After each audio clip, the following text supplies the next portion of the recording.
Hey, this is X-Cult Baby, and regrettably, I wrote this script when I was trying to fall asleep. I needed to get up early for work today, and last night I just drank too many sodas, which resulted in my ADHD brain doing this. It's a little chilly in here. Oh yeah, I guess it's gonna be autumn soon. Wow, time just sure flies. And hey, that means the Fall Fest is coming up soon. That'll be fun. Remember Fall Fest in 2019 when witnesses had their card out and you asked them a question that stumped them? That was pretty cool. What was it about? I think it was about Adam and Eve. Oh, yeah. Wow, Adam and Eve.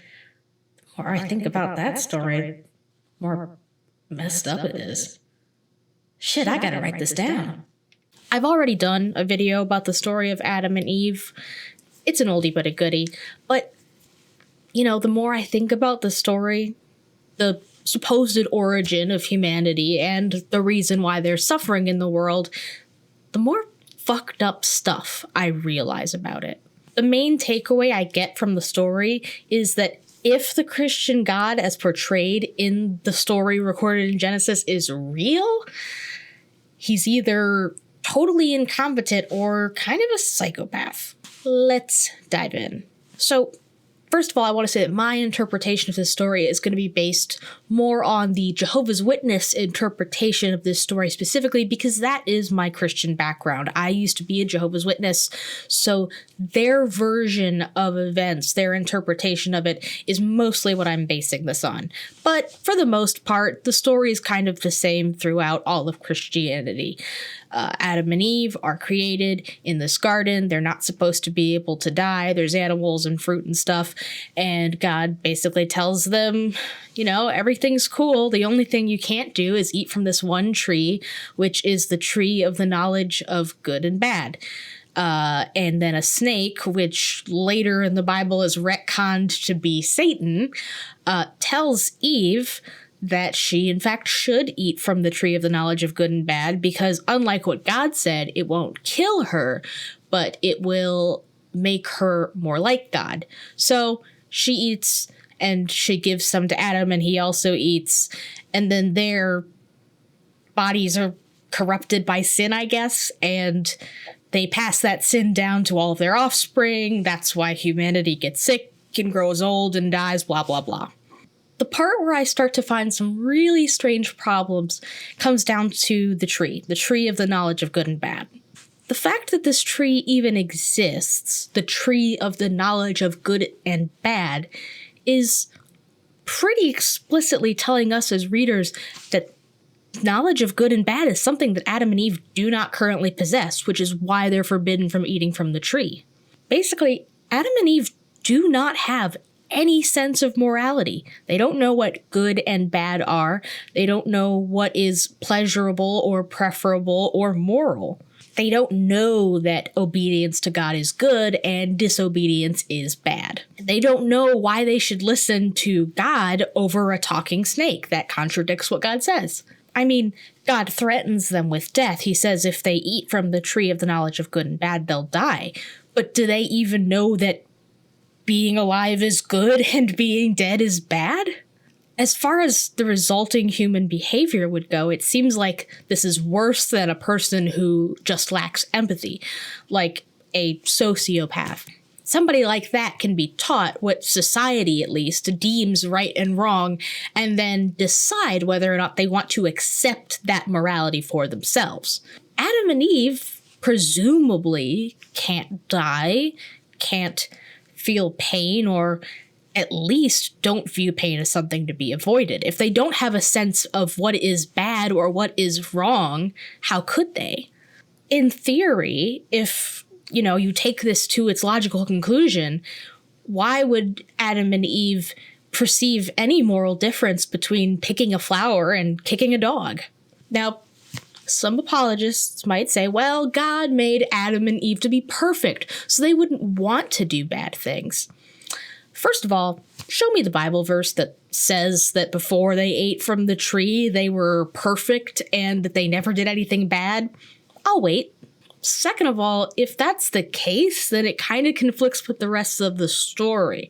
I mean, why is the tree even called the tree of the knowledge of good and bad if that very specific name doesn't tell you exactly what it represents? How could they, prior to eating from the tree, even comprehend what bad is, let alone not want to do bad things? I mean, if they have some sort of programmed internal sense of morality, then they do, in fact, know right from wrong. So literally, what is stopping them from doing things that we might consider bad? So that's the first point. God makes these two amoral flesh beings, pops them into existence, and then tells them that they can do pretty much whatever they want except for one thing, and then expect them not to do it while they live forever, right next to this thing. Except when you think about it, it's actually even worse than that, because he's not just told them not to do it. He's also told them to have lots and lots of babies and to fill the earth with more amoral flesh beings. So not only does he apparently expect Adam and Eve to never ever do the one bad thing that will screw up all of mankind, but he expects an entire earth full of human beings with all different experiences and personalities and traits, none of them to ever touch this thing. Like, that's just statistically unlikely, to say the least. Literally nobody is stopping them from eating it. There's nothing in the way. Somebody is bound to do it eventually. And you could say, oh, well, God gave humans free will, so he wouldn't stop them from eating the fruit. But for a supposedly wise, benevolent, and powerful being, or all-wise, or omni-wise, or however you want to put it, that just doesn't make sense. Like, if somebody is trying to go around stabbing people, and you wrestle the knife out of their hands, you're not taking away the stabber's free will, you're preventing them from enacting their free will, but they are still very much expressing their desire to do what they're going to do. You are just thwarting them from doing it. I mean, God could have put some sort of barrier around the tree, or have it guarded by angels, or make it so high that nobody can actually reach the fruit. I mean, literally anything to put it out of arm's reach of mankind, so that even if they wanted to take it, even if they wanted to disobey and screw up humanity forever and introduce sin into the world, they couldn't. And yet, that's not what he did. He put it right within arm's reach. And that brings me to my last and probably most important point. Why is that tree there?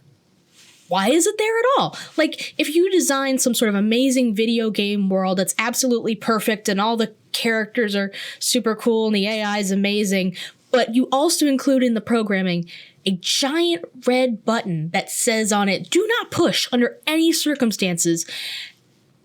And if pushed, the button corrupts the entire game, and then you give every player an access to that button, that's just a bad design.